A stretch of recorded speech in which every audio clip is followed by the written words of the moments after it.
கொலோசியர் 2:5 நாம் வாசிக்கும் போது, சரீரத்தின்படி நான் தூரமாக இருந்தும் ஆவியின்படி உங்களுடனே கூட இருந்து உங்கள் ஒழுங்கையும் கிறிஸ்துவின் மேல் உள்ள உங்கள் உறுதியையும் பார்த்து சந்தோஷப்படுகிறேன். அப்போ பவுல் கொரிந்து சபைக்கு சொல்லுகிறார், உங்கள் ஒழுங்கையும் கிறிஸ்துவின் மேலுள்ள உங்கள் விசுவாசத்தின் உறுதியையும் பார்த்து சந்தோஷப்படுகிறேன். இப்ப சபையில நீங்கள் நடக்க வேண்டிய விதம் ஒழுங்கு இருக்கிறது, அதன்படி நீங்கள் நடக்க வேண்டும்.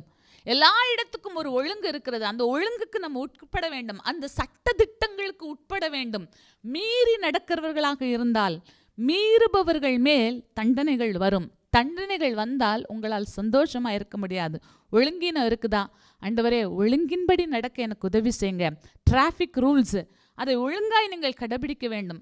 அதை மீறும் போது உங்கள் மேல் தண்டனைகள் வரும், உங்கள் மேல் பெனாலிட்டி வரும். அப்போ உங்களுக்கு சந்தோஷம் கெடும், விபத்துகள் ஏற்படும். அப்போ ஒழுங்கின்படி நீங்கள் நடக்க வேண்டும். சாலையில் போகும்போது ஒழுங்கு, எந்த இடத்துல கியூவில் நிற்கணுமா அந்த இடத்துல ஒழுங்கு, எல்லா இடத்துலையும் ஒழுங்காக இருக்கும்போது உங்கள் சந்தோஷம் மிகுதியாக இருக்கும். ஒழுங்கீனம் உங்கள் சந்தோஷத்தை கெடுக்கும். நீதிமொழிகள் 14:10 இருதயத்தின் கசப்பு இருதயத்துக்கே தெரியும், அதன் மகிழ்ச்சிக்கு அந்நியன் உடந்தையாகான். இப்போ கசப்பு உங்கள் இருதயத்தில் இருக்கும் என்றால் உங்களால் சந்தோஷமாக இருக்க முடியாது.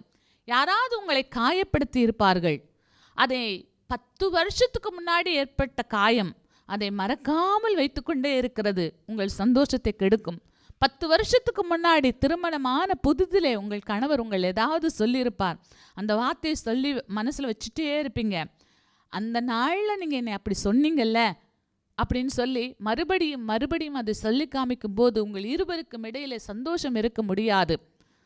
ஒரு கணவனும் மனைவியும் இருக்கிறார்கள்.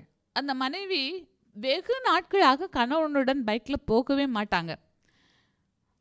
எங்கேயாவது போக வேண்டும் என்று சொன்னால் ஆட்டோ எடுத்துக்கொண்டு போவார்கள், அல்லது அவர்களுடைய உறவினர்கள் யாரையாவது அழைத்து, நண்பர்கள் யாரையாவது அழைத்து அவங்களோடு பைக்கில் போவாங்க. கணவன் கூட பைக்கில் போகவே மாட்டாங்க. ஏன் இப்படி போக மாட்டாங்க அப்படின்னு சொல்லி கணவனும் நாங்கள் கேட்டபோது அவங்க சொல்கிறாங்க, இது என்ன உங்கள் அப்பா வீட்டிலேருந்து வாங்கிட்டு வந்த பைக்கா? நான் வாங்கின பைக்கு தானே, நீ அங்கே கொண்டு போய் விடு, இங்கே கொண்டு போய் விடுன்னு என்னை சும்மா டார்ச்சர் பண்ணுறேன்னு கல்யாணம் ஆன புதுசில் அவர் சொல்லிட்டாராம். அந்த வைராக்கியமாக வைத்துக்கொண்டு பிள்ளை பிறந்து 5 வருஷம் ஆனாலும் கணவனுடைய பைக்கில் ஏற மாட்டாங்களாம். தானாக நடந்து போவாங்க, ஆட்டோவில் போவாங்க, எதுலனா போவாங்க, கணவனுடைய பைக்கில் ஏற மாட்டாங்களாம். இப்படி வைராக்கியத்தையும் கசப்பையும் வைத்து கொண்டிருப்பீர்கள் என்று சொன்னால் எப்படி உங்களால் சந்தோஷமாய் வாழ முடியும்? இருதயத்தின் கசப்பு இருதயத்துக்கே தெரியும். துதியின் கோட்டை ஆலயம் புதிய பேருந்து நிலையம் அருகில், திருநெல்வேலி 620007 தமிழ்நாடு, தென்னிந்தியா. இணையதள முகவரி www.fortopriceministries.org.